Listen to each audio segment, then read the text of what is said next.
সম্মানিত বিদ্যার্থীরা, আসসালামু আলাইকুম ওয়া রাহমাতুল্লাহ।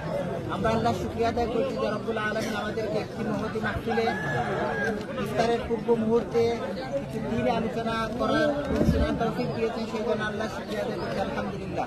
সম্মানিত ভাইরা, আল্লাহ রব্বুল আলামিন আমাদেরকে সব দিক দিয়ে সম্মানিত করেছেন। আল্লাহ সর্বশ্রেষ্ঠ কিতাব দিয়ে আমাদেরকে সম্মানিত করেছেন। আল্লাহ সুবহানাহু ওয়া তাআলা আমাদেরকে সর্বশ্রেষ্ঠ মাস রমাদান মাস দিয়ে আমাদেরকে সম্মানিত করেছেন। এবং এই রমাদান মাসে একটি রজনী রয়েছে, ইন্না আনজালনাহু ফি লাইলাতুল কদর, লাইলাতুল কদরি খায়রুম মিন আলফি শাহর, যে হাজার মাসের যে উত্তম শবে কদরের রজনী, যে রজনীতে আল্লাহ সুবহানাহু ওয়া তাআলা মহাগ্রন্থ আল কোরআন নাযিল করেছেন মানুষের হেদায়েতের জন্য। শাহরু রমাদানাল্লাযী উনজিলা ফীহিল কুরআন হুদাল লিন-নাস বাইয়িনাতিন মিনাল হুদা ওয়াল ফুরকান। এটা রমজান মাস, এই রমাদান মাসে আমি মহাগ্রন্থ আল কোরআন নাযিল করেছি মানুষের হেদায়েতের জন্য, সত্য মিথ্যার পার্থক্যকারী হিসাবে। সম্মানিত ভাইরা, আমরা এই কোরআন নাযিলের মাসে আমাদেরকে কোরআন বিশুদ্ধভাবে শিখার চেষ্টা করতে হবে। কোরআন গবেষণার মন নিয়ে আমাদেরকে অধ্যয়ন করতে হবে। আল্লাহ বলছেন, আফালা ইয়াতাদাব্বারুনাল কুরআন আম আলা কুলুবিন আকফালুহা, তাদের অন্তর কি তালাবদ্ধ, তারা কেন কোরআন গবেষণা করছে না? আজকে সারা বিশ্বব্যাপী মুসলমানরা নির্যাতিত হচ্ছে, নিষ্পেষিত হচ্ছে। তার একমাত্র কারণ রাসূল সাল্লাল্লাহু আলাইহি সাল্লাম বিদায় হজ্জের ভাষণে বলেছিলেন, তারাক্তু ফীকুম আমরাইন লা তাদিল্লু মা তামাসসাকতুম বিহিমা কিতাবাল্লাহি ওয়া সুন্নতি রাসূলিল্লাহি সাল্লাল্লাহু আলাইহি সাল্লাম। আল্লাহ রাসূল সাল্লাল্লাহু আলাইহি সাল্লাম বলেছিলেন যে আমি তোমাদের জন্য দুটি সম্পদ রেখে যাচ্ছি, কিতাবুল্লাহ এবং সুন্নাত রাসূলিল্লাহ।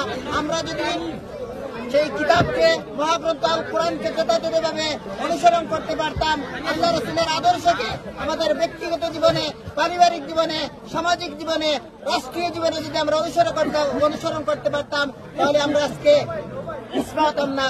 আজকে সারা বিশ্বব্যাপী মুসলমানদের অধঃপতনের মূল কারণ হচ্ছে আমরা কোরআন থেকে, রাসূলের আদর্শ থেকে দূরে থাকার কারণে।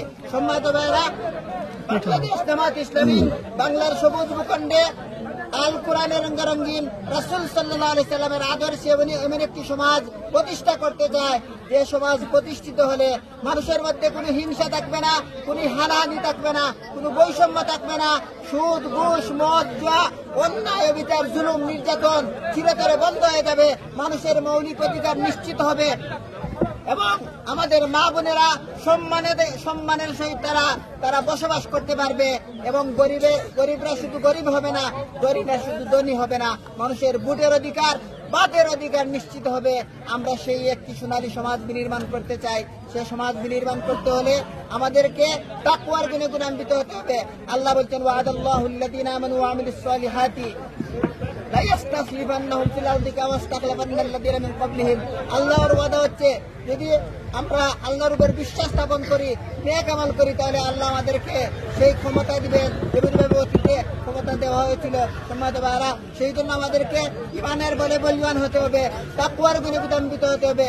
এই রমাদান মাস হচ্ছে তাকওয়া অর্জনের মাস, আত্মশুদ্ধির মাস, গুনাহ মাফির মাস এবং আল্লাহর রেজাবন্দি হাসিলের মাস।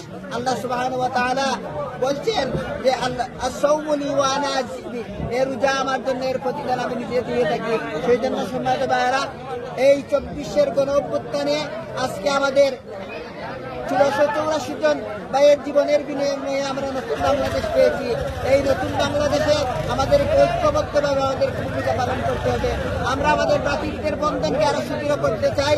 আমরা এক দেহ, এক মন, এক আত্মা নিয়ে মানুষের কল্যাণে, মানবতার কল্যাণে আমরা ভূমিকা পালন করতে চাই। এবং আমরা আল্লাহ রাসূল সাল্লাল্লাহু আলাইহি সাল্লামের আদর্শের মূর্ত প্রতীক হয়ে, ইসলামের পূর্ণাঙ্গ অনুসারী হয়ে আমরা আমাদের ব্যক্তিত্ববোধ, আমাদের চারিত্রিক মাধুর্যতা, আমাদের উদারতা, ভালোবাসার মাধ্যমে অত্র এলাকার প্রত্যেকটা পরিবারের কাছে আমরা আল ইসলামের দাওয়াত পৌঁছে দিতে চাই ইনশাআল্লাহ।